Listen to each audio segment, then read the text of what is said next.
আলহামদুলিল্লাহ সুম্মা আলহামদুলিল্লাহ। অসংখ্য অগণিত শুকরিয়া আদায় করছি সেই মহিয়ান গরিয়ান সর্বশক্তিমান আল্লাহ রাব্বুল ইজ্জত ওয়াল জালালের দরবারে, যিনি অত্যন্ত মহব্বত করে আর ভালোবেসে আমাদেরকে সুস্থ রেখে সাপ্তাহিক জুমার দিন জুমার নামাজ আদায়ের জন্য আল্লাহর ঘরে আসার বসার, কোরআন ও হাদিস থেকে দিনই কিছু কথা শোনার সুযোগ করে দিয়েছেন, তৌফিক দান করেছেন। এজন্য সেই মহান মালিকের শুকরিয়া আদায় করছি। মন প্রাণ উজাড় করে হৃদয়ের গভীর থেকে শুকরিয়া তার সমস্বরে করে নিচ্ছি আলহামদুলিল্লাহ। অসংখ্য অগণিত দরুদ ও সালাম রহমত শান্তি বর্ষিত হোক আমাদের প্রাণের চেয়ে প্রিয় নবীজি সাইয়্যিদুল মুরসালিন ইমামুল মুরসালিন খাতামুন নবিয়্যিন শফিউল মুযনিবিন মুহাম্মদুর রাসূলুল্লাহ সাল্লাল্লাহু আলাইহি ওয়াসাল্লাম। মুহতারাম হাজিরিন, আজকে আপনাদের সম্মুখে যে আয়াতটি তেলাওয়াত করেছে খুব প্রসিদ্ধ একটি আয়াত। এই আয়াতটিকে সামনে নিয়ে সংক্ষিপ্ত কিছু কথা, কিন্তু খুবই গুরুত্বপূর্ণ কথা আপনাদের সামনে তুলে ধরবো। আল্লাহ তাআলা আমাদেরকে শোনার, মানার, আমল করার তৌফিক দান করেন, সকলে বলে আমিন। এই আয়াতের মধ্যে আল্লাহ রাব্বুল আলামিন যে বিষয়টি তুলে ধরেছেন সেটি হচ্ছে আল আমরু বিল মারুফ ওয়ান নাহয়ু আনিল মুনকার। এই শব্দটা আপনারা জেহেনের মধ্যে মুখস্থ করে নেন। আল আমরু বিল মারুফ ওয়ান নাহয়ু আনিল মুনকার। বাংলাতে বলা হয় সৎ কাজের আদেশ, অসৎ কাজের নিষেধ। এটা মনে থাকবে তো? সৎ কাজ করলে কি করবেন? আদেশ, আর অসৎ কাজের নিষেধ। এটা মনে থাকবেন এতটুকু? এটা নিয়ে আজকে আমাদের আলোচনা। তাহলে আরবিতে বলা হয় আল আমরু বিল মারুফ, সৎ কাজের আদেশ। পৃথিবীতে যত ভালো কাজ আছে কোরআন সুন্নাহে আল্লাহ তাআলা যেটা করতে বলেছেন ওইটার জন্য মানুষকে আদেশ করা, এটাকে বলা হয় আরবিতে আল আমরু বিল মারুফ, সৎ কাজের আদেশ। দ্বিতীয় নাম্বার পয়েন্ট হলো ওয়ান নাহয়ু আনিল মুনকার, মানে অসৎ কাজ থেকে নিষেধ। আপনার সামনে একটা অন্যায় হচ্ছে, আপনার সামনে একটা অপরাধ হচ্ছে, তাহলে ওইটা থেকে নিষেধ করা, এটাকে বলা হয় ওয়ান নাহয়ু আনিল মুনকার। এই দুইটা পয়েন্ট আল্লাহ তাআলা কোরআনে অসংখ্য জায়গায় তুলে ধরেছেন। এই দুইটা পয়েন্ট নিয়ে সংক্ষিপ্ত কিছু কথা হবে। আল্লাহ তাআলা আমাদেরকে আমল করার তৌফিক দান করার, সকলে বলে আমিন। প্রথম বিষয় হলো আল আমরু বিল মারুফ ওয়ান নাহয়ু আনিল মুনকারের পরিচয়টা আমরা জানলাম, যে সৎ কাজের আদেশ, অসৎ কাজের নিষেধ। এটা মনে আছে তো আপনাদের? আচ্ছা, দুই নাম্বার পয়েন্ট হলো আল আমরু বিল মারুফ ওয়ান নাহয়ু আনিল মুনকার, এর হুকুম কি? আপনার সামনে একটি অন্যায় হচ্ছে, এটা দেখলে বাধা দিবেন কি দিবেন না? আপনার ভাই, আপনার ছেলে, আপনার মেয়ে, আপনার স্ত্রী নামাজ পড়ে না, রোজা রাখে না, হজ করে না, তাকে সৎ কাজের, নামাজের আদেশ, রোজার আদেশ, ভালো কাজের আদেশ করবেন কি করবেন না? এটার হুকুমটা কি? এটা কি ফরজ নাকি ওয়াজিব নাকি সুন্নত নাকি মুস্তাহাব নাকি করার দরকার নেই? এই বিষয়ে ইমাম নববী রাহমাতুল্লাহি আলাইহি, যিনি মুসলিম শরীফের জগৎ বিখ্যাত সরা লিখেছেন, তিনি বলেন যে আজমাআল উলামাউ আলা আন্নাহুম, পৃথিবীর সকল উলামায়ে কেরাম ঐক্যমত্যে পোষণ করেছেন যে সৎ কাজের আদেশ এবং অসৎ কাজের নিষেধ করা এটা হচ্ছে ফরজে কিফায়া। এটা কি? ফরজে কিফায়া, মানে এটা ফরজ। সৎ কাজের আদেশ, অসৎ কাজের নিষেধ এটা করতেই হবে। এটা করা ছাড়া বিকল্প কোনো পথ নাই। আপনার সন্তান, আপনার স্ত্রী, তারা যদি অসৎ পথে চলে, সৎ কাজের আদেশ না করেন, এর জন্য আপনার পাকড়াওয়ের শিকার হওয়ার শাস্তি পরকালে আছে না নাই? নাকি এমনিতে বেঁচে যাবে না? যারা দায়িত্বশীল তাদের উপর আদেশ এসেছে। রাসূল সাল্লাল্লাহু আলাইহি ওয়াসাল্লাম বলেছেন কুল্লুকুম রাঈন ওয়া কুল্লুকুম মাসউলুন আন রাইয়াতিহি, পৃথিবীর মধ্যে যারা তোমরা অভিভাবক আছো, গার্ডিয়ান আছো, তোমরা হলো দায়িত্বশীল। অধীনস্থদের দায়িত্ব যদি ঠিকমতো পালন না করো তাহলে তাদেরকে তো পাকড়াও করা হবে পরে, তার আগে যারা দায়িত্বশীল তাদেরকে আগে পাকড়াও করা হবে, বলি নাউজুবিল্লাহ। আমার ভাইরা, এটা গেল সৎ কাজের আদেশ, এর হুকুম। দুই নাম্বার হলো সৎ কাজের গুরুত্ব কি, কেন করতে হবে? এই যে আপনাদেরকে বললাম সৎ কাজ করা ফরজে কিফায়া, এটা কেন বললাম? কোরআনে রব্বুল আলামিন বলেছেন, আল্লাহ রব্বুল আলামিন বলেন ওয়ালতাকুম মিনকুম উম্মাতুন ইয়াদউনা ইলাল খায়র ইয়া'মুরুনা বিল মা'রুফি ওয়া ইয়ানহাউনা আনিল মুনকার মুনকার। রব্বুল আলামিন বলেন, ও দুনিয়ার মানুষ শোনো শোনো, ওয়ালতাকুম মিনকুম উম্মাতুন ইয়াদউনা ইলাল খায়র। পৃথিবীর মধ্যে বিভিন্ন শ্রেণীর বিভিন্ন ক্যাটাগরির মানুষ থাকবে, কেউ ভালো মানুষ, কেউ খারাপ মানুষ। মানুষের মধ্যে বিভিন্ন শ্রেণী বিভাগ থাকবে, বিভিন্ন দল থাকবে, বিভিন্ন গ্রুপ থাকবে, বিভিন্ন মানুষ নিজের জন্য নিজের ঘর বাড়ি করার জন্য কাজ করবে। কিন্তু আমি আল্লাহ রাব্বুল আলামিন বলছি, এমন একটা দল, এমন একটা জামাত হওয়া চাই, যে জামাতটার কাজই হবে তারা মানুষকে সৎ কাজের আদেশ করবে আর অসৎ কাজ থেকে নিষেধ করবে। সৎ কাজের আদেশ করবে, অসৎ কাজের নিষেধ করবে, এরকম একটা জামাত প্রত্যেক যুগে হওয়া উচিত, হবেই। এই জামাতটা প্রতি যুগে ছিল, সব যুগে ছিল। আদম আলাইহিস সালাম থেকে শুরু করে কিয়ামত পর্যন্ত একটা জামাত থাকবে যারা কখনো বাতিলের কাছে মাথা নত করবে না, ঠিক কিনা? বাতিলের কাছে কখনো মাথা নত করবে না, এরকম একটা জামাত কিয়ামত পর্যন্ত পৃথিবীতে থাকবে। এই ঘোষণাটা কার? আরো জোরে বলতে হবে কার? কাজেই পৃথিবীতে হক নাই এ কথা বলার কোন সুযোগ আছে? হকপন্থী একটা দল, একটা জামাত পৃথিবীতে সব সময় ছিল, এখনো আছে, কিয়ামত পর্যন্ত থাকবে। বলি না সুবহানাল্লাহ। তাদের পরিচয়টা কি? হকপন্থী জামাত। তাদের পরিচয় হলো একটাই, ইয়ামুরুনা বিল মারুফ ওয়া ইয়ানহাউনা আনিল মুনকার। তারা যখনই মানুষকে পায় সৎ কাজের আদেশ করে, আর সমাজে যখন অন্যায়, অশৃঙ্খলা, বিশৃঙ্খলা তৈরি হয়, ইসলাম নিয়ে, মুসলমান নিয়ে, আল্লাহকে নিয়ে, কোরআনকে নিয়ে কেউ যখন বিশুদ্ধার করে, ইসলাম বিরোধী আইন করতে চায়, তখন ওই মানুষগুলো ওই সমস্ত অন্যায়কারীদের বিরুদ্ধে দাঁড়িয়ে যায়। বলি সুবহানাল্লাহ। সৎ কাজের আদেশ, অসৎ কাজ করলে লাভটা কি? রব্বুল আলামিন বলেন, দুনিয়ার জীবনে তোমাদের কাছে সফলতার বিভিন্ন মাপকাঠি হতে পারে, বিভিন্ন ধরনের সংজ্ঞা থাকতে পারে, কিন্তু আল্লাহ রব্বুল আলামিন বলছেন, যারা সৎ কাজের আদেশ করবে, অসৎ কাজ থেকে মানুষকে বারণ করবে, নিষেধ করবে, ওয়াউলাইকা হুমুল মুফলিহুন। রব্বুল আলামিন বলছেন, আমার ওই বান্দাগুলোকে সফলতা দান করে দিব, ওই বান্দাগুলো সফল হয়ে যাবে। এজন্য সৎ কাজের আদেশ, অসৎ কাজ থেকে নিষেধ করার দরকার আছে না নেই? আরো জোরে বলতে হবে, আছে না নাই? আমার ভাইরা, করলে আরো উপকার আছে। কি উপকার? এক নাম্বার, আপনার গুনাহ মাফ হয়ে যাবে। বলি না সুবহানাল্লাহ। আপনি একজনকে সৎ কাজের আদেশ করেছেন, অসৎ কাজ থেকে নিষেধ করেছেন, তাহলে কি হবে? আল্লাহ রাব্বুল আলামিন, হাবিব সাল্লাল্লাহু আলাইহি সাল্লাম বলেন যে তোমার গুনাহকে আল্লাহ তাআলা মাফ করে দিবেন। বলি সুবহানাল্লাহ। আল্লাহর পয়গম্বর বলেন, ফিতনাতুর রাজুলি ফি আহলিহি ওয়া মালিহি ওয়া ওয়ালাদিহি ওয়া জারিহি। একজন ব্যক্তির জানের উপরে, মালের উপরে, সন্তানের উপরে, প্রতিবেশীর উপরে শুধু ফিতনা আর ফিতনা, মুসিবত আর মুসিবত। আপনাদের প্রশ্ন হতে পারে, হুজুর, পরিবারের মধ্যে অশান্তি, আমার মধ্যে অশান্তি, মানসিক অশান্তি, ফ্যামিলির মধ্যে অশান্তি, সমাজের মধ্যে অশান্তি, অশান্তি দূর হবে কিভাবে? আল্লাহ রাব্বুল আলামিন অশান্তি দূর করার জন্য আল্লাহর হাবিব সাল্লাল্লাহু আলাইহি সাল্লাম বলেন, তুকাফিরুহাস সালাতু ওয়াস-সাওমু ওয়াস-সাদাকাতু ওয়াল আমরু ওয়ান-নাহয়ু। সমাজের মধ্যে যেই বিশৃঙ্খলা আছে, ফ্যামিলির মধ্যে যেই বিশৃঙ্খলা আছে, প্রতিবেশীর মধ্যে যেই বিশৃঙ্খলা আছে, এই বিশৃঙ্খলা দূর করার জন্য আল্লাহর হাবিব বলেন, এক নাম্বার হচ্ছে তুকাফিরুহাস সালাত, নামাজ পড়তে হবে, সব পেরেশানি দূর। দুই নাম্বার হলো যাকাত, যাকাত দিতে হবে, সব পেরেশানি দূর। তিন নাম্বার হলো সাদাকা, সাদকা করতে হবে, সব পেরেশানি দূর। চতুর্থ নাম্বার হলো যারা সৎ কাজের আদেশ করবে, অসৎ কাজের নিষেধ করবে, আল্লাহ তাআলা তাদের জীবনের সকল পেরেশানিকে দূর করে দিবে। এজন্য সৎ কাজের আদেশ, অসৎ কাজের নিষেধ করলে আমাদের গুনাহকে যিনি মাফ করে দিবেন তিনি কে?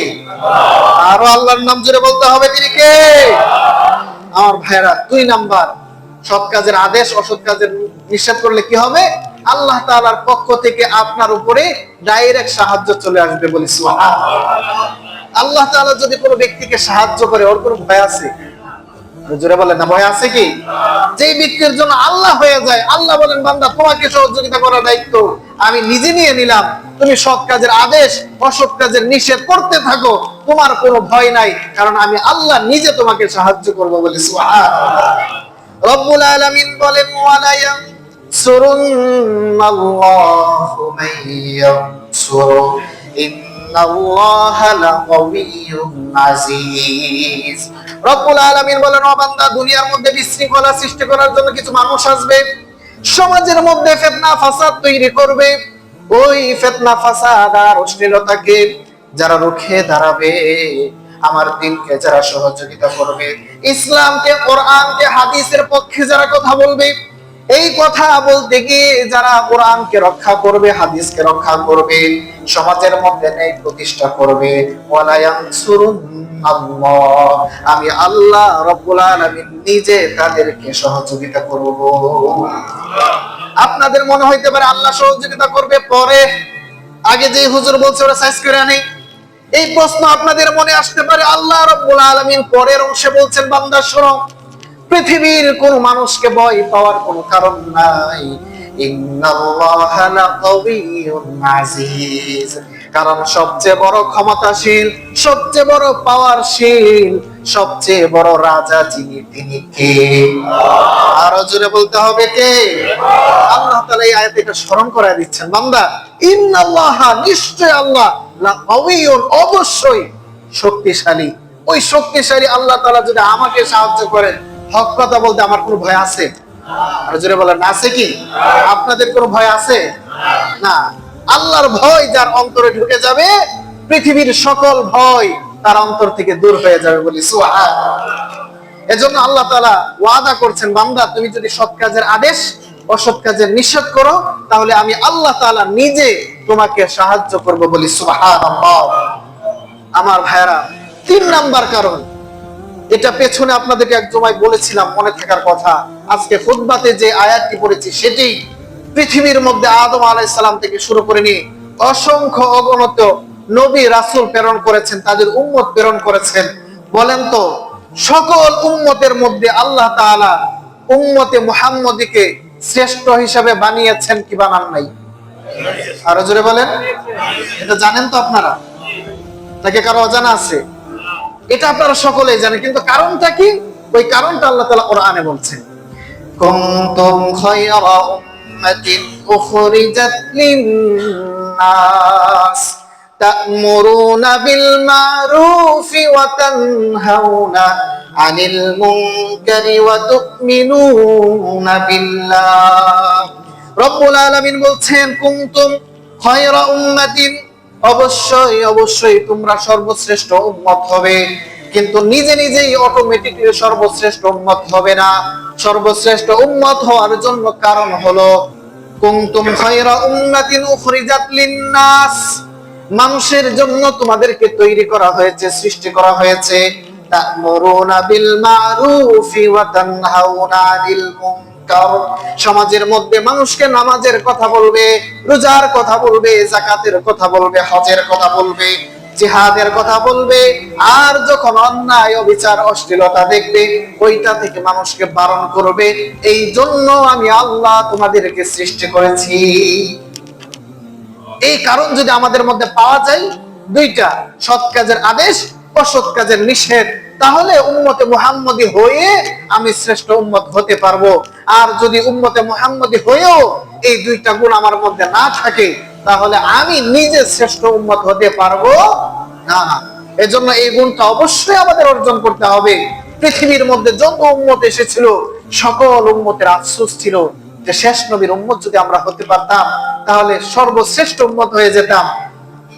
অনেক নবীরা পর্যন্ত আফসোস করেছে যে আল্লাহ, শেষ নবীর উম্মত যদি আমরা হতে পারতাম, মুহাম্মদ সাল্লাল্লাহু আলাইহি সাল্লামের উম্মত যদি হতে পারতাম, তাহলে পৃথিবীর সকল উম্মতের চেয়ে শ্রেষ্ঠ উম্মত আমি হয়ে যেতাম, বলি সুবহানাল্লাহ। জান্নাতের মধ্যে সকল উম্মতরা পৃথিবীর সূচনা লগ্ন থেকে নিয়ে শেষ পর্যন্ত এক কাতারে দাঁড়ানো, কেউ জান্নাতে প্রবেশ করতে পারবে না যতক্ষণ না এই নবীর উম্মত, উম্মতে মুহাম্মদী জান্নাতে প্রবেশ করবে, বলি সুবহানাল্লাহ। এজন্য উম্মতে মুহাম্মদী হয়ে আমরা খুশি না বেজার? আর জোরে বলতে হবে, খুশি না বেজার? এই খুশিটা নিজের মধ্যে আনতে হলে সৎ কাজের আদেশ, অসৎ কাজের নিষেধ করতে হবে। রাজি আছেন তো ইনশাআল্লাহ? আমার ভাইরা, এটা হলো উপকারিতা। যদি না করেন তাহলে অসুবিধাটা কি? বিভিন্ন যুগে আমরা দেখেছি যে সৎ কাজের আদেশ করার জন্য, অসৎ কাজের নিষেধ করার জন্য আল্লাহ তাআলা আদম আলাইহিস সালাম থেকে নিয়ে শুরু করে কিয়ামত পর্যন্ত একটা জামাত রাখবেন। আমার নবী পর্যন্ত এই দায়িত্বটা পালন করেছেন, বিশেষ করে নবীগণ। বলেন, বিশেষ করে দায়িত্ব কে পালন করেছেন? নবী এবং রাসূলগণ। রাসূল সাল্লাল্লাহু আলাইহি সাল্লামের ইন্তেকালের পরে কিয়ামত পর্যন্ত কোন নবী রাসূল আসবেন? আর যারা বলেন আসবেন কি? নবী রাসূলদের দরজা টোটালি বন্ধ, আর কেউ আসবে না। কিন্তু এই দায়িত্বটা এখন পড়েছে কাদের উপর? উলামায়ে কেরামের উপর। বলেন কাদের উপর? ইন্নাল উলামা ওয়ারাসাতুল আম্বিয়া। আল্লাহর পয়গম্বর বলেন পৃথিবীর মধ্যে আর কোন নবী আসবে না, আর কোন রাসূল আসবে না, আমি নবী মুহাম্মদ সাল্লাল্লাহু আলাইহি ওয়াসাল্লামের পরে এই সৎ কাজের আদেশ, অসৎ কাজের নিষেধ, এই দায়িত্বটা বিশেষ করে প্রতিনিধির দায়িত্ব যিনি পালন করবেন উলামায়ে কেরাম। উলামায়ে কেরাম লিড করবেন জনসাধারণকে নিয়ে সৎ কাজের আদেশ, অসৎ কাজের নিষেধ। নবীদের দরজা বন্ধ, এই উম্মতের উপরে আল্লাহ তাআলা এই দায়িত্বটা দিয়েছেন, বলি সুবহানাল্লাহ। নবীদের কাজ আল্লাহ তাআলা উম্মতের উপর দিয়েছেন।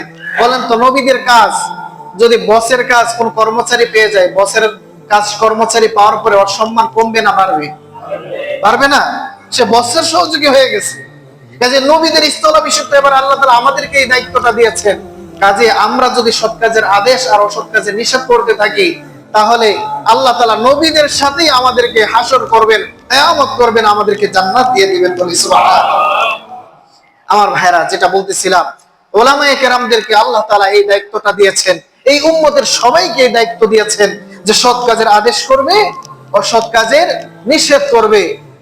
এই সৎ কাজের আদেশ আর অসৎ কাজের নিষেধ করতে গিয়ে বিরোধী একটা পার্টি প্রত্যেক যুগে আছে না নাই?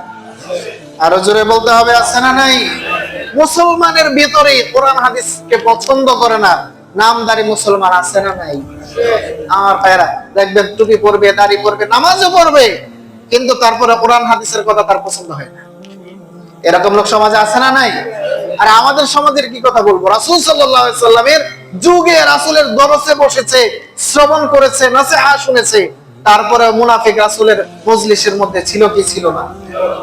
আব্দুল্লাহ ইবনে উবাই ইবনে সালুল সবচেয়ে বড় মুনাফিক। রাসূলের এমন কোন নসিহত নাই সে শুনে নাই। সব নসিহত শোনার পরেও রাসূলের সাথে যুদ্ধে বেরিয়েছে।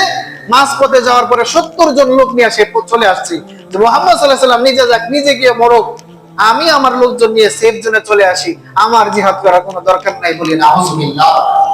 এরা মুসলমানই ছিল, নামদারি মুসলমান ছিল। এইরকম মুনাফিক প্রত্যেক যুগে ছিল, এখনো আছে, কিয়ামত পর্যন্ত থাকবে, ঠিক কিনা বলে? এই মুনাফিকদের চরিত্র রব্বুল আলামিন তুলে ধরেছেন কোরআনে। রব্বুল আলামিন বলেন মুনাফিক যারা, তাদের পরিচয়টা শোনো।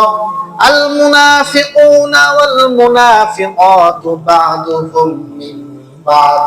মুনাফিক যারা, তারা একজন আরেকজনের বন্ধু। মুনাফিক যারা, তারা দেখবেন একজন আরেকজনের বন্ধু। মুমিনদের সাথে ওদের কোনো সম্পর্ক নাই, কিন্তু যারা মুনাফিক ওদের পরস্পরের মধ্যে বন্ধুত্ব আছে না নাই? একসাথে সমস্যারে একত্রিত হয়ে ইসলাম বিরোধী কর্মকাণ্ড করে। মুনাফিকরা একজন আরেকজনের বন্ধু। তাদের স্বভাবটা কি? রব্বুল আলামিন বলছেন ইয়ামুরুনা বিল মুনকারি ওয়া ইয়ানহাউনা আনিল মারুফ। মুনাফিকদের স্বভাব হলো সমাজের মধ্যে তারা বিশৃঙ্খলা তৈরি করবে, সমাজের মধ্যে অশ্লীলতার প্রচার করবে, সমাজের মধ্যে ফিতনা ফাসাদ তৈরি করবে, মানুষের মধ্যে অন্যায় অপরাধের কার্যকলাপ ঘটাবে। ওয়া ইয়ামুরুনা বিল মুনকারি ওয়া ইয়ানহাউনা আনিল মারুফ। আর সৎ কাজ থেকে মানুষকে নিষেধ করবে। এরকম মুনাফিক সমাজে আছে না নাই? আমার ভাইরা, মুনাফিকদের থেকে সাবধান থাকতে হবে। পক্ষান্তরে রব্বুল আলামিন মুমিনদের গুণাবলী আবার তুলে ধরেছেন। ওয়াল মুমিনুনা ওয়াল মুমিনাতু বা'দুহুম আউলিয়াউ বা'দ। আর মুমিন যারা হবে, যারা মুমিন হবে, ঈমানদার হবে, তারা পরস্পরে বন্ধু। যিনি ঘোষণা করেছেন তিনি কে? আরো জোরে বলতে হবে, তিনি কে? আল্লাহ রাব্বুল আলামিন বলছেন মুমিন যারা, ঈমানদার যারা, নামাজি যারা, রোজাদার যারা, হজ যারা পালন করে, আমি আল্লাহ রাব্বুল আলামিন ঘোষণা দিলাম মুমিনরা পরস্পরে বন্ধু, বলি সুবহানাল্লাহ। মুমিনরা পরস্পরে বন্ধু। আর মুমিনদের গুণাবলী কি? রব্বুল আলামিন মুনাফিকদের বিপরীতে মুমিনদের গুণাবলী বলছেন ইয়া'মুরুনা বিল মারুফি ওয়া ইয়ানহাউনা আনিল মুনকার। আর পক্ষান্তরে যারা ঈমানদার হবে, মুমিন হবে, আল্লাহওয়ালা হবে, ওই বান্দাগুলো মানুষদেরকে সৎ কাজের আদেশ করবে আর অসৎ কাজ থেকে নিষেধ করবে। সুবহানাল্লাহ। তাহলে আমার মধ্যে যদি গুণাবলীগুলো থাকে আমি মুমিন, আর যদি আমার মধ্যে আর বিপরীত থাকে তাহলে বুঝে নিতে হবে আমি মুনাফিক। কাজে মুনাফিক চিনাটা এখন কি কঠিন হলো না সহজ হলো? সমাজের মধ্যে যদি দেখেন কোন মানুষ কোরআন বিরোধী কথা বলে, হাদিস বিরোধী কথা বলে, সমাজের মধ্যে কোরআনের আইনকে পছন্দ হয় না, রাষ্ট্রীয়ভাবে কোরআনের আইন বাস্তবায়ন করতে তার ভালো লাগে না, নাম আবার মুসলমানের নাম, দাবি করে ইমানদারের, আমি কসম করে বলতে পারি ঈমানের বিরুদ্ধে যাওয়ার কারণে, কোরআনের বিরুদ্ধে যাওয়ার কারণে, আইনের বিরুদ্ধে যাওয়ার কারণে ওই ব্যক্তি সাথে সাথে মুনাফিক হয়ে যাবে। ঠিক কিনা বলেন আমার ভাইরা? এজন্য সৎ কাজের আদেশ, অসৎ কাজের নিষেধ যারা করে তাদের সাথে আমরা আছি তো? বলেন না ইনশাআল্লাহ? আমার ভাইরা এটা করতে হবে। পক্ষান্তরে যারা করবে না, এই যে মুনাফিক, তাদের জন্য পরকালে শাস্তি আছে না নাই? আরো জোরে বলতে হবে, আছে না নাই? আমার ভাইরা, রাসূল সাল্লাল্লাহু আলাইহি সাল্লামকে আল্লাহ তাআলা জানিয়ে দিয়েছেন, শুনুন হাবিব, ইন্নাল মুনাফিকিনা ফিদ দারকিল আসফালি মিনান নার। মুনাফিক যারা হবে, কাফেররা যে জাহান্নামে যাবে, ওই জাহান্নামের স্তর থেকে আরো গভীরে আল্লাহ তাআলা মুনাফিকদের জায়গা করে দিবেন। বলি নাউযুবিল্লাহ। কেন? কারণ সে মুমিন সেজে মানুষকে ধোঁকা দিয়েছে। এজন্য নামদারি মুসলমান আমার ভাইরা হলে চলবে না, প্রকৃত ঈমানদার আর মুমিন হতে হবে। রাজি আছেন তো ইনশাআল্লাহ? 2 নাম্বার, আমাদের সমাজে কিছু মানুষ আছে তারা নিজেদেরকে সুশীল দাবি করে। কি দাবি করে? এই নামটা শুনেন না আপনারা? সুশীল। সুশীলদের একটু পরিচয় দেই। যখন দেখবেন 2 গ্রুপে, হক বাতিল, বলেন তো রাত আর দিন মাঝখানে কি আর কোনো নাম আছে? আর কোনো জায়গা আছে? হয়তো আলো অথবা অন্ধকার, মাঝখানে কোনো জায়গা আছে যে না হুজুর আলো আর অন্ধকারের মাঝামাঝি আরেকটা জায়গা আছে? নাই। হক বাতিল দুইটার যে কোনো এক পাশে আপনি থাকবেন। যদি ডানপন্থী থাকেন আপনি হক, কোরআন হাদিসের সাথে থাকলে হক, আর যদি এর সাথে না থাকেন বাতিল। স্পষ্ট ঘোষণা। সমাজে কিছু সুশীল আছে, ওরা বলে ওরা হকপন্থীদের সাথেও নাই, বাতিলপন্থীদের সাথে নাই, মাঝখান দিয়ে এসে বিভিন্ন চিন্তা বুদ্ধি, বিভিন্ন রকমের পরামর্শ মানুষদেরকে দিতে থাকে। এরকম মানুষ আছে না নাই? দেখবেন না মুমিন না মুনাফিক, মাঝখান থেকে বিভিন্ন রকমের বুদ্ধি মানুষদেরকে দিয়ে বেড়ায়, টকশোতে বৈশা বৈশা খুব বড় বড় লেকচার দেয়। আসলে ওদের ভেতরেও মুনাফিকি। ঠিক কিনা বলেন? কারণ বুদ্ধিজীবী যারা, সুশীল যারা, ওরা যেহেতু হকের সাথে নাই, হক ছাড়া যত ধরনের দল আছে, যত নামেই আসুক, ওরা সব হলো বাতিল। ঠিক কিনা বলেন? এই জন্য রব্বুল আলামিন বলেন, কুল জাআল হক, ও নবী আপনি বলেন হক এসেছে, ওয়া জাআল বাতিল, আর বাতিল যারা আছে তারা পরিবর্ত হয়ে গেছে। ইন্নাল বাতিলা কানা যাহুকা, আর বাতিল যারা থাকবে, বাতিলরা অবশ্যই পরাভূত হবে। বাতিলরা কোনো যুগে টিকতে পারে না, শেষ হয়েছে। প্রাথমিক অবস্থায় মনে হবে এদের এত ক্ষমতা, এত পাওয়ার, প্রতিপত্তি, এদেরকে মনে হয় ধ্বংস করা যাবে না। কিন্তু আল্লাহ তাআলা যখন মুমিনদেরকে নুসরত দেন, মুমিনদেরকে সহযোগিতা করেন, আল্লাহর আযাব আর গজব যখন চলে আসে, ওই বাতিলরা 1 সেকেন্ডও টিকতে পারে না। ঠিক কিনা বলেন আমার ভাইরা? এজন্য সুশীল হওয়া যাবে না। সুশীলদের একটু উদাহরণ দেই, আপনাদের বুঝতে সুবিধা হবে। দাউদ আলাইহিস সালাতু ওয়াস সালামের নাম শুনেছেন আপনারা? কথা বলেন না, শুনেছেন না? আল্লাহ তাআলা ওনাকে এত চমৎকার কণ্ঠ দিয়েছিলেন, কোরআন তেলাওয়াত করলে সমুদ্রের মাছ পর্যন্ত নদীর তীরে এসে ওনার কোরআন তেলাওয়াত শ্রবণ করতে বলি আল্লাহ। আমার বন্ধুগণ, দাউদ আলাইহিস সালাম তার উম্মতদেরকে বললেন, ও আমার উম্মতেরা শোনো, রব্বুল আলামিন তোমাদের জন্য শনিবারটাকে ইবাদতের দিন হিসাবে নির্ধারণ করে দিয়েছেন। এই শনিবারে কোন ধরনের মাছ শিকার করবা না, এটা নিষেধ। এই নিষেধটা কে করেছেন? আল্লাহ তাআলা নিষেধ করেছেন যে শোনো, শনিবার তোমাদের ইবাদতের দিন, এই দিন তোমাদের সামনে যতই মাছ আসুক, নদীর পাড়ে যতই মাছ চলে আসুক, এই মাছ কখনো তোমরা ধরবা না। এটা আল্লাহ তাআলা নিষেধ করেছেন। ধরলে কি হবে? তোমাদের উপর আল্লাহ তাআলার পক্ষ থেকে আযাব আসবে। নাউযুবিল্লাহ বলবেন না? আল্লাহ তাআলার পক্ষ থেকে আযাব আর গজব আসবে। যখন দাউদ আলাইহিস সালাম এই কথা বললেন, ওই যে সুশীলদের একটা শ্রেণী তারা দাঁড়ায় গেছে। দাঁড়ায় কি বলতেছে? ওয়াইযা ক্বালাত উম্মাতুম মিনহুম লিমা তা'ইদুনা কওমান ইল্লাহু মুহলিকুহুম আও মু'আযিবুহুম আযাবান শাদীদা। ওই সুশীল সমাজ দাঁড়ায় গেছে, দাউদ আলাইহিস সালাতু ওয়াস সালামকে বলতেছেন, ও নবী দাউদ, আপনি বলেছেন যারা শনিবারে মাছ ধরবে তাদেরকে আল্লাহ তাআলা আযাব আর গজব দিয়ে ধ্বংস করে দিবে। তাহলে আল্লাহ আযাব আর গজব দিয়ে তাদেরকে ধ্বংস করলে আল্লাহ করবে, মাঝখান দিয়ে আপনি এসে নিষেধ করার কে? নাউজুবিল্লাহ বলবেন না? কি বলতেছে? মাঝখান দিয়ে আপনি এসে ওদেরকে নিষেধ করার কে? গজব দিয়ে আযাব দিয়ে ধ্বংস করবে আল্লাহ, মাঝখান দিয়ে আপনি এসে নিষেধ করার কে? এই প্রশ্নটা যুগে যুগে আলেমদেরকে, উলামায়ে কেরামকে, নবীদেরকে যারা করে তারা হলো সুশীল, তারা হলো বাতিল, তাদেরকে আল্লাহ তাআলা আযাব আর গজব দিয়ে ধ্বংস করে দিবেন। ঠিক কিনা বলে? এরকম প্রশ্ন করার লোক সমাজের মধ্যে আছে না নাই? দেখবেন তখন হুজুররা, উলামায়ে কেরাম কোন বিষয়ে ডাক দেয়, কোন কথা বলে, আরে হুজুররা বেশি বুঝতে চায়, হুজুররা বেশি কথা বলে, এ কথা কেন বলে, এটা কেন করবে? আল্লাহ তাআলা নিজেই তো দায়িত্ব নিচ্ছেন এটা করবেন, আল্লাহ তাআলা নিজেই তো দায়িত্ব নিয়েছেন ইসলামের হেফাজত করবেন, তাহলে হেফাজতে ইসলামের আবার কি দরকার? এরকম প্রশ্নকারী সমাজে আছে না নাই? আমার ভাইরা, যুগে যুগে এটা ছিল, এই যুগে না, সব যুগেই ছিল। দাউদ আলাইহিস সালামকে প্রশ্ন করলেন, নবী দাউদ, আপনি বলেছেন আল্লাহ আযাব আর গজব দিয়ে ধ্বংস করে দিবে, তাহলে এই মানুষগুলোকে এসে আপনি নসিহত কেন করছেন, নিষেধ কেন করছেন, তাদেরকে ওয়াজ নসিহত কেন করতেছেন? আল্লাহ ধ্বংস করে দেয়। তাহলে এই সুশীল গুলো আপনাদের কল্যাণ চাই না ধ্বংস চাই? আরো জোরে বলতে হবে, কি চাই? ধ্বংস চাই। এবার দেখেন, তারা কিন্তু ডাইরেক্টলি ওই মাছ ধরতে যায় নাই, কিন্তু যারা ধরতে গিয়েছে তাদের পক্ষে সাফাই গিয়েছে। এই সাফাই গাওয়াকারী লোক সমাজে আছে না নাই? বিভিন্ন ধরনের ইসলাম বিরোধী আইন যখন দেশে বাস্তবায়ন হয়, তখন দেখবেন একটা শ্রেণী দাঁড়ায় যায়, না, যারা জিনা করে ওদেরও তো অধিকার দরকার আছে, ওরাও তো মানুষ, যারা পতিতালয়ে থাকে ওরাও তো মানুষ, ওদেরকে শ্রমিকের অধিকার আর আইন এই বাস্তবায়ন করে দিলে সমস্যাটা কি? হুজুররা এত লাফালাফি কেন করতেছে? ওদেরকে যদি সরকারি ভাবে শ্রমিক ঘোষণা দিয়ে দেয়, হুজুরদের অসুবিধাটা কি? এরকম প্রশ্নকারী সুশীল সমাজের মধ্যে আছে না নাই?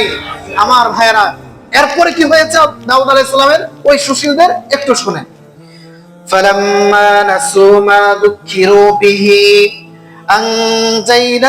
আনজাইনাল্লাযীনা, আল্লাহ রাব্বুল আলামিন বলছেন, যারা আল্লাহর নবী দাউদ আলাইহিস সালাতু ওয়াস সালামের ওই আদেশকে ভুলে গিয়েছে, যে নসিহত করেছিল, ওই নসিহতকে যারা ভুলে গিয়েছে, অমান্য করেছে, আল্লাহ রাব্বুল আলামিন যারা সৎ কাজের আদেশ করেছিল, নিষেধ করেছিল, দাউদ আলাইহিস সালাম তার উম্মতদেরকে বাঁচিয়েছেন। আর ওই সুশীল সহ যারা শনিবারের দিন মাছ শিকার করেছে, রব্বুল আলামিন সবগুলো মানুষদেরকে বানর বানিয়ে দিছে। আর জোরে বলেন না নাউজুবিল্লাহ। কেন? তারা নবীদের সাথে, ইমানদারদের সাথে থাকে নাই। বানর যারা হয়েছে, যারা শনিবারে মাছ শিকার করেছে, তাদের পক্ষে সাফাই গিয়েছে। ওই সাফাই গাওয়ার কারণে আল্লাহ তাআলা তাদের অবস্থাও ওই মাছ শিকারকারীদের, অবাধ্যদের মতো তাদেরকে করে দিয়েছেন। বলি নাউজুবিল্লাহ। এজন্য আমার ভাইরা, সুশীল সাজার কোনো সুযোগ নাই। হয়তো আলেম ওলামাদের সাথে, কোরআন সুন্নাহের সাথে থাকবেন, না হলে বাতিল বলে গণ্য হবেন। ঠিক কিনা বলেন? এজন্য কোরআন সুন্নাহের সাথে আপনারা আজীবন থাকবেন তো ইনশাআল্লাহ? কোনো ভয় আপনাদের ভেতরে আছে কি? কোনো কিছুর ভয় ভেতরে রাখা যাবে না, সুশীল সাজা যাবে না। আপনাদেরকে গত জুমায় যে আলোচনা করেছিলাম, প্রায় অনেক লম্বা আলোচনা, এই লম্বা আলোচনায় যে আইনগুলো তুলে ধরেছিলাম, এই সবগুলো যারা করেছে এর মধ্যে বেশিরভাগই মুসলমান। নারী কমিশনের ভেতরে যাদের নাম ছিল ওরা কি মুসলমানই আছে, কিন্তু মুসলমানের সন্তান হয়েও সুশীল সেজে মুসলমানদের ভিতরে ইসলাম বিরোধী প্রায় 12 থেকে 20টা কোরআন বিরোধী আইন ঢুকিয়ে দিতে চাচ্ছে। বলি নাউজুবিল্লাহ। তার মানে এরা কি আর মুমিন মুসলমান আছে? কি হয়ে গেছে? আরো জোরে বলেন। একবার বলতে পারছে, সবাই বলেন কি? যারা সুশীল সাজবে, কোরআন বিরোধী আইন করতে যাবে, হাদিস বিরোধী আইন করতে যাবে, সমাজে ফিতনা ফাসাদ তৈরি করতে যাবে, মুসলমান মেয়েদের, নারীদের অধিকার রক্ষার নামে তাদেরকে সমাজের জিনাকারী পতিতালয়ে নিয়ে যাওয়ার পায়তারা করবে, তারা কোনোদিন মুসলমান নারী থাকতে পারে না। সরাসরি তারা মুনাফিক হয়ে গেছে। আমার ভাইয়েরা, ওরা খুব লম্বা লম্বা কথা কয় যে আমরা কি নারীদের বিপক্ষে বলতেছি, আমরা নারীদের পক্ষে বলতেছি, নারীদের অধিকারের কথা বলতেছি। হুজুররা বলে এগুলো কোরআন বিরোধী। আমরা নারীদের অধিকার রক্ষার নামে যা মনে চাই করব, এগুলো কোরআন বিরোধী হলেও হবে। নাউজুবিল্লাহ বলবেন না? এটা হচ্ছে উপরে স্লোগান। স্লোগান, এই বিষয়টা আপনারা মনে রাখবেন। উপরে যদি লেবেল লাগিয়ে দেওয়া হয়, ভেতরে হচ্ছে এক বোতল প্রস্রাব, উপরে যদি লেবেল লাগিয়ে দেওয়া হয় হালাল, বলেন তো প্রস্রাব হালাল হয়ে যাবে? এই বিষয়টা ক্লিয়ার তো আপনাদের কাছে? কাজে তলে তলে নারীর অধিকার রক্ষার নামে ইসলাম বিরোধী যতই কাজ করুক, উপরে যদিও বলে নারীদের অধিকার রক্ষা, অধিকার রক্ষা, আসলে এটা অধিকার রক্ষা হচ্ছে না, বরং তারা এই অধিকার রক্ষার লেভেল লাগিয়ে তলে তলে মুসলমান মেয়েদেরকে, নারীদেরকে, তাদেরকে জেনাকারী আর পতিতালয়ের অসভ্য নারীতে পরিণত করতে চায়। ঠিক কিনা বলে? আমার ভাইরা, সেদিকে যাচ্ছি না। এই সুশীলরা যুগে যুগে সকল নবী রাসূলদেরকেই এরকম প্রতিহত করেছে। কারণ ইমানদার যারা, সমাজের যারা আল্লাহওয়ালা, তাকওয়ালা, মুত্তাকি যারা, মুমিন যারা, তারা নবীদের সাথে ছিল, কিন্তু স্বাভাবিকভাবে তারা থাকে একটু দুর্বল। ঠিক কিনা বলে? আর সমাজপতি যারা হয়, জমিদার যারা হয়, যারা একটু ধনী হয়, তারা দেখবেন ওই নবীদের সাথে না, তারা থাকে ওই বড় বড় কাফেরদের সাথে, নমরুদের সাথে, হামানের সাথে, কারুনের সাথে। ঠিক কিনা বলে? আমার ভাইরা, নূহ আলাইহিস সালাতু ওয়াস সালাম যখন এইভাবে কালিমার দাওয়াত দিতেছিলেন, ওই সুশীল সমাজ দাঁড়ায় গেছে। তারা কি বলতেছে? ক্বালাল মালাউ মিন কওমিহি ইন্না লানারাকা ফি যালালিন মুবিন। ও নূহ, তুমি এসে আমাদেরকে যে কালিমার দাওয়াত দিচ্ছ, এক আল্লাহর দাওয়াত দিচ্ছ, শোনো, আমরা বুদ্ধিমান, আমরা হলাম বুদ্ধিজীবী, আমরা মনে করি তুমি গোমরাহ। নাউজুবিল্লাহ বলবেন না? সুশীলরা কি বলতেছে নূহ আলাইহিস সালামকে? ইন্না লানারাকা ফি যালালিন মুবিন। আরে আমরা তো মনে করি আমরা বুদ্ধিজীবী, সমাজের মধ্যে সবচেয়ে বেশি বুদ্ধি আমাদের কাছে, আমরা মনে করি তুমি গোমরাহ। বলি নাউজুবিল্লাহ। সেম কথা হুদ আলাইহিস সালাতু ওয়াস সালাম যখন সম্প্রদায়ের কাছে দাওয়াত নিয়ে গেলেন, ওই সম্প্রদায়ের মানুষ সেম কথাই বলেন। দেখেন সুশীলদের যুগে যুগে ভাষা একই। ওরা বলতেছে ইন্না লানারাকা ফি সাফাহা। ও হুদ, আমরা তো দেখছি আপনি নির্বোধ। নাউজুবিল্লাহ বলবেন না? আমরা কি মনে করি আপনি নির্বোধ, আপনার কোনো বুদ্ধি শুদ্ধি না, আমাদের সবচেয়ে বড় বুদ্ধি, আমরা হলাম বুদ্ধিজীবী। ইন্না লানারাকা ফি যালালিন মুবিন, আমরা মনে করি আপনিও গোমরাহ। বলি নাউজুবিল্লাহ। যুগে যুগে নবীদেরকে, রাসূলদেরকে এই সুশীলরা, তারা ঈমান তো আনেই নাই, বাতিলদের সাথে থেকে থেকে ইসলামের লেভেল লাগায়া মুসলমানদেরকে, নবীদেরকে, রাসূলদেরকে, আলেম ওলামাদেরকে তারা প্রতিহত করার চেষ্টা করেছে। আল্লাহ তাআলা আলেম ওলামাদেরকে কখনো এরকম পরাজয় করবে না। যুগে যুগে আলেম ওলামাদেরকে যিনি বিজয় করেছেন, তিনি কে? আরো জোরে বলতে হবে, তিনি কে? নূহ আলাইহিস সালামের নাম এখন পর্যন্ত পৃথিবীতে আছে না নাই? হুদ আলাইহিস সালামের নাম পৃথিবীতে আছে না নাই? মুসা আলাইহিস সালামের নাম আছে না নাই? সকল নবীদের নাম আছে, রাসূলদের নাম আছে। সুশীলদের অস্তিত্ব আল্লাহর জমিনে আর টিকে থাকে নাই। ঠিক কিনা বলে? এজন্য বর্তমানেও যারা লাফালাফি করতেছে, আমাদের বিশ্বাস তারাও বেশি দিন টিকবে না। ঠিক কিনা বলে? আমার ভাইরা, যুগে যুগে এই সুশীল ছিল, ওদের সাথে আমাদের কোনো সম্পর্ক নাই। যতই নেক্সটে এসে নারী অধিকারের নামে, পুরুষ অধিকারের নামে, সমাজের উন্নয়নের নামে কোরআন বিরোধী আইন যেখানেই হবে সেখানেই প্রতিহত করতে হবে। ঠিক কিনা বলে? আমার ভাইরা, এর পরের পার্টে যে কথাটা আপনাদেরকে বলবো, এই যে সৎ কাজের আদেশ, অসৎ কাজের নিষেধ, আল আমরু বিল মারুফ ওয়ান নাহয়ু আনিল মুনকার, এই দায়িত্বটা শুধু আলেম ওলামাদের না, এই দায়িত্ব সকলের। এই দায়িত্ব কাদের? সবাই বলেন, এই দায়িত্ব কাদের? সকলের। কারণ এই দায়িত্ব যদি শুধু আলেম ওলামাদের থাকতো, তাহলে আলেম ওলামাদেরকে শ্রেষ্ঠ উম্মত আল্লাহ তাআলা ঘোষণা করতেন। কিন্তু আল্লাহ তাআলা এই যে আয়াত, খুতবাতে যে আয়াত করেছি, আল্লাহ তাআলা আলেম ওলামাদেরকে আলাদা করেছেন নাকি আপনারাও আছেন সাথে? আপনারাও আছেন সাথে। এজন্য এই উম্মতের মধ্যে সবাই অন্তর্ভুক্ত। যারাই সৎ কাজের আদেশ করবে, অসৎ কাজের নিষেধ করবে, তারাই এই দায়িত্ব পেয়ে যাবে, তারাই উম্মতের সর্বশ্রেষ্ঠ উম্মত হিসেবে পরিগণিত হবে। বলি সুবহানাল্লাহ।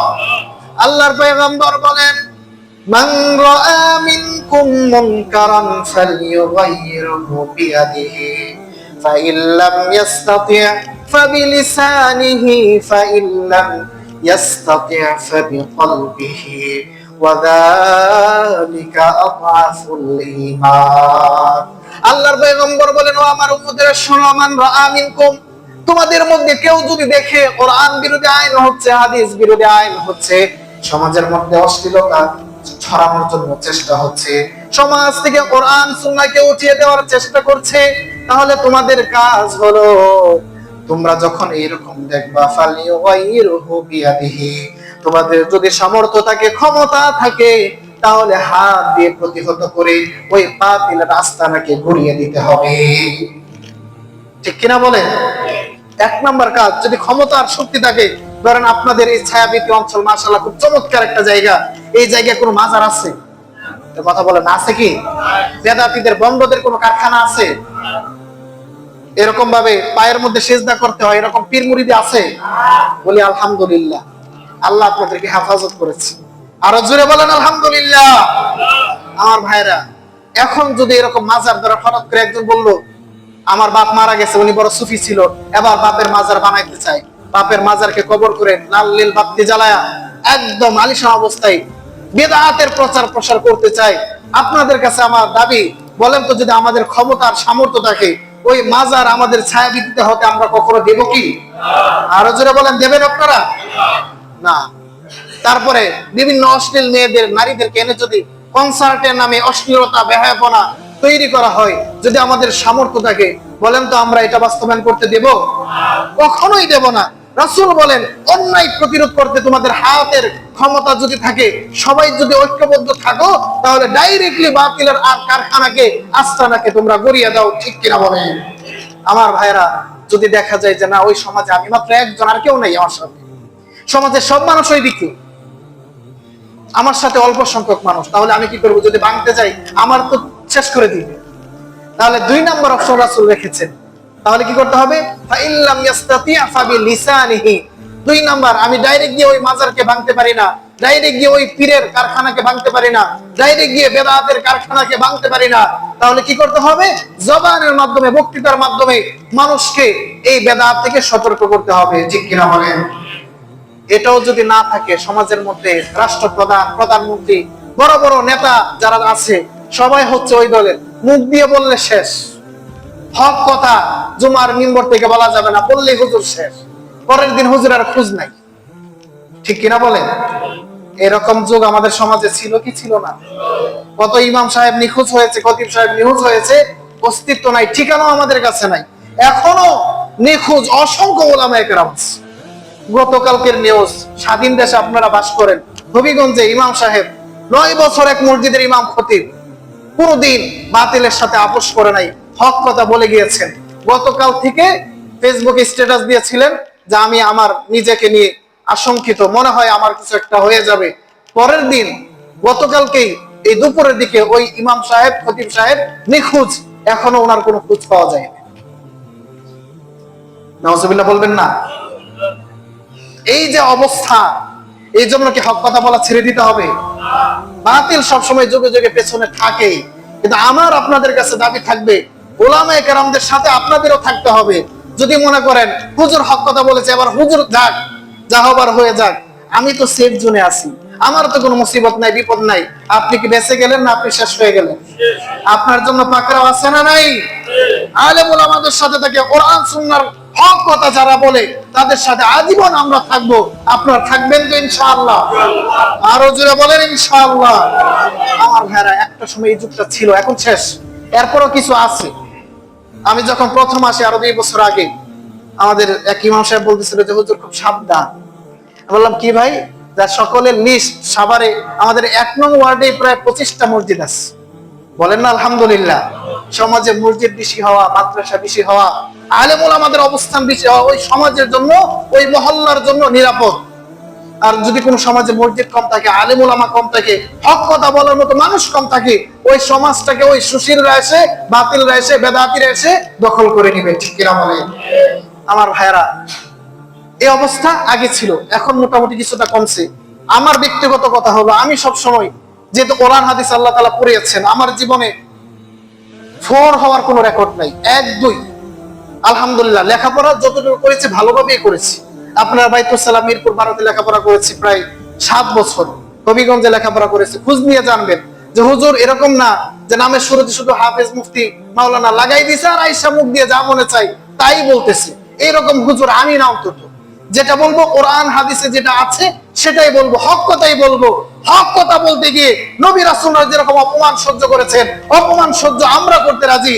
হক কথা বলতে গিয়ে নিজের জান যদি চলে যায়, তারপরেও জান দিতে রাজি আছি। ঠিক কিনা বলেন? আমার ভাইরা, আপনারা সাথে আছেন তো ইনশাআল্লাহ? আপনারা সাথে থাকতে হবে। যদি আমরা ঐক্যবদ্ধ থাকি তাহলে কোনো বাতিল আমাদেরকে ধ্বংস করতে পারবে না, ঠিক কিনা বলেন? আমার ভাইয়েরা, যেটা বলছিলাম, এই দায়িত্ব সকলের। রাসূল সাল্লাল্লাহু আলাইহি ওয়াসাল্লাম বলেন, যদি তোমার সামর্থ্য থাকে হাত দিয়ে প্রতিহত করো। 2 নাম্বার, যদি হাত দিয়ে প্রতিহত করতে না পারো, জবান দিয়ে বক্তৃতার মাধ্যমে প্রতিহত করো। এটাও যদি সামর্থ্য না থাকে, অন্তর দিয়ে ওই সুশীলদেরকে, ওই বাতিলদেরকে, ওই ইসলাম বিরোধীদেরকে তোমাদের অপছন্দ করতে হবে, ঠিক কিনা বলেন? যারা কোরআন বিরোধী কাজ করে তাদেরকে কি আপনারা পছন্দ করবেন? না। সর্বনিম্ন রাসূল বলেন ওয়াযালিকা আযআফুল ঈমান, ঈমানের সর্বশেষ স্তর। দুর্বল ঈমানদার যারা, তাদের কাজ হলো তারা অপছন্দ করবে অন্তর দিয়ে।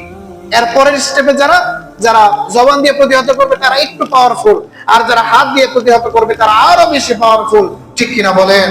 আমার ভাইরা, এই দায়িত্ব আল্লাহ তাআলা আমাদেরকে দিয়েছেন। যদি এই দায়িত্বটা পালন না করি তাহলে কি হবে? 3টা বিষয়, আর বেশি কথা বাড়াবো না, শেষ।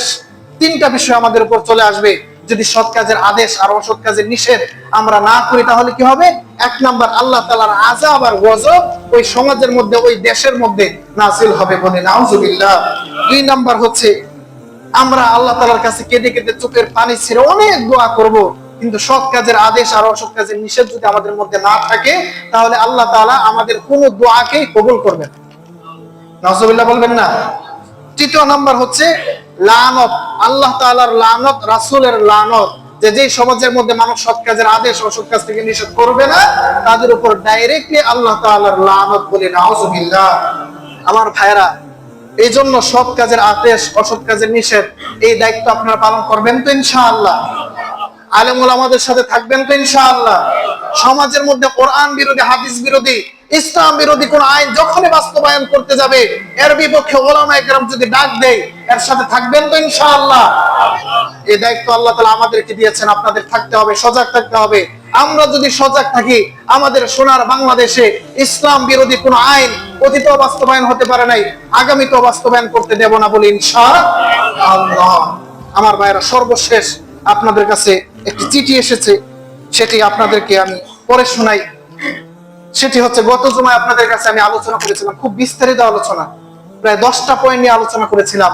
আগের সরকার যারা ছিল ওরা ইসলাম বিরোধী কোনো আইন করলে একটা একটা করে করছে, আমরা সেটার বিরোধিতা করলে বন্ধ করেছে অথবা জোর জবরদস্তি করে ওইটাকে তারা অব্যাহত রেখেছিল। কিন্তু এই সরকার আসার পরে, অভ্যুত্থানের পরে ওলামায়ে কেরামের রক্ত ঝরেছে, আলেম ওলামাদের রক্ত ঝরেছে, ছাত্র জনতার রক্ত ঝরেছে। এইরকম ভালো সরকার আসার পরেও যদি আমাদের দাবির প্রেক্ষিতে সরকার আসার পরে এই সরকারের ছত্র ছায়ায় যদি ইসলাম বিরোধী 1টা নয়, 2টা নয়, 10 থেকে 15, 20টা আইন যদি বাস্তবায়ন করতে চাই, বাংলার মুসলমান তা কখনো মেনে নেবে না, ঠিক কিনা বলেন? আমার ভাইয়েরা, 10টা বিষয় তুলে ধরেছিলাম, আরো বহু বিষয় আছে। এই বিষয়গুলো যেন সরকার অতি দ্রুত বাতিল করে, নারী সংস্কার কমিশন যেন বাতিল করে, এই দাবি আমাদের মসজিদ থেকে, বাগদা সাহাবিতি মসজিদ থেকে আমরা জানাতে চাই। আমার সাথে আপনারা সকলে একমত আছেন তো ইনশাআল্লাহ? আরো জোরে বলেন ইনশাআল্লাহ। আজকে সারা বাংলাদেশের সকল মসজিদ থেকে এই আহ্বান সকল মুসলমান ভাইদের কাছে, যে আপনারা এটার প্রতিরোধ জানাবেন, যে যেভাবে পারেন সেভাবে, লিখে, বক্তৃতার মাধ্যমে। আর আগামীকালকে আমরা একটি আয়োজন করেছি বাংলাদেশ হেফাজতে ইসলামের পক্ষ থেকে। এই নাম শুনেছেন তো আপনারা? এটা কোনো রাজনৈতিক দল না, মসজিদের মধ্যে রাজনীতির কথা বলা যাবে না, ওয়াজ মাহফিলেও রাজনৈতিক কথা বলার জায়গা নয়। রাজনৈতিক বিভিন্ন দল আছে, আছে না নাই? তাদের পক্ষ থেকে কোনো কথা আমি পর্যন্ত বলি নাই, ভবিষ্যতেও বলবো না। কারণ রাজনীতির সাথে যারা জড়িত আছে, রাজনীতির আলোচনা মসজিদের বাহিরে, ঠিক কিনা বলেন? মসজিদের ভিতরে কোন রাজনীতির আলোচনা আছে? রাজনৈতিক পরিচয় আছে? মসজিদের ভিতরে এসে আপনার রাজনৈতিক পরিচয় দিতে পারবেন না। যদি ভিতরে এসে বলেন হুজুর আমি এমন দলের লোক, ওই দলের লোক, ওই দলের লোক, আমি আপনাকে চিনি না, আমি একটা হিসেবে চিনি, আপনারা যারা আমার সামনে আছেন সকলে হলেন আমার দ্বীনি ভাই, আমার মুসল্লি, ঠিক কিনা বলেন? আর আল্লাহ তাআলা বলেন যারা মুসল্লি হবে, মুসল্লি যারা, এই উপাধি যারা ধারণ করবে, আমি আল্লাহ তাআলা নিজে দায়িত্ব নিয়ে তাদেরকে জান্নাত দিয়ে দেব। সুবহানাল্লাহ। এজন্য এই মুসল্লি যারা, তাদের কাছে আমার দায়িত্ব হেফাজতে ইসলাম।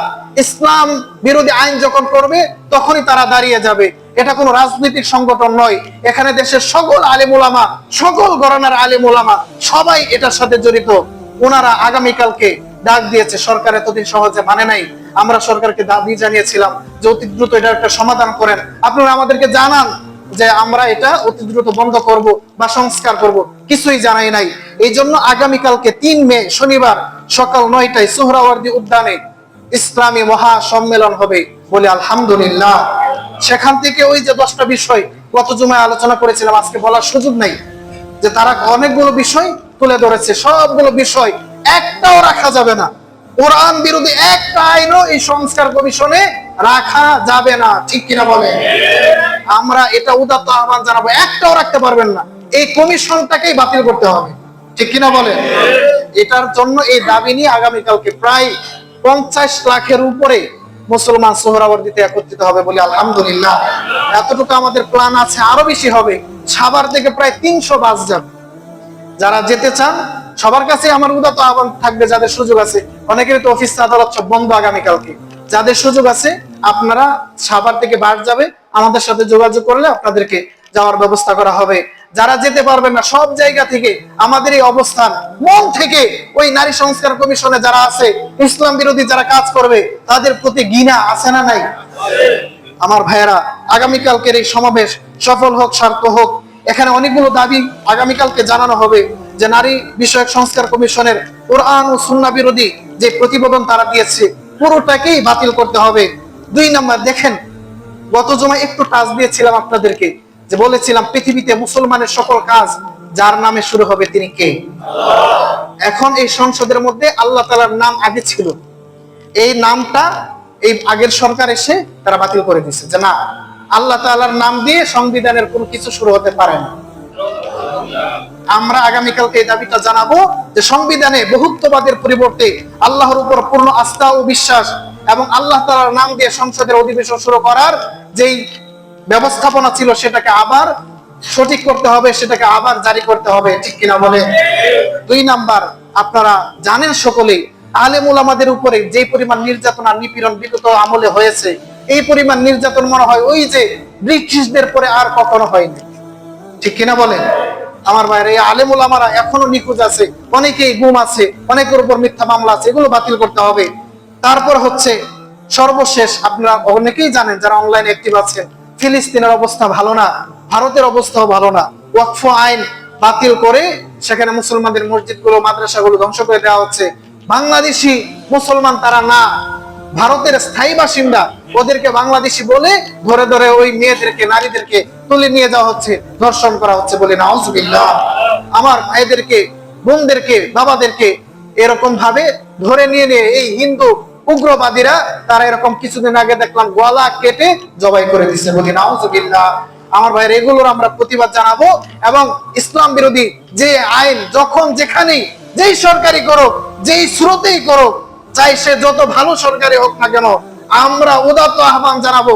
ডক্টর ইউনূস, ওনার প্রতি আমাদের শ্রদ্ধা আছে, কিন্তু উনি যদি ইসলাম বিরোধী কোন আইন করতে যায়, বাংলার মুসলমানের বিন্দু পরিমাণ শ্রদ্ধা তিনি পাবেন না, ঠিক কিনা বলে? আমার ভাইয়েরা, সর্বশেষ আপনাদের কাছে আমার উদাত্ত আহ্বান, এই ফিতনা ফাসাদের জমানায় আপনারা 5 ওয়াক্ত নামাজি হয়ে যান, তাকওয়াবান হয়ে যান, নিজের জীবনে ঈমান আকীদা বাস্তবায়ন করেন, তাহলে দেখা যাবে আমার ঈমান আকীদা যদি ঠিক হয়, তাহলে আমি হক কথা বলতে বুকে সাহস পাবো। আল্লাহ তাআলা আমাদেরকে সব ধরনের ইসলাম বিরোধী কর্মকাণ্ড থেকে হেফাজত করুন, সকলে বলে আমিন।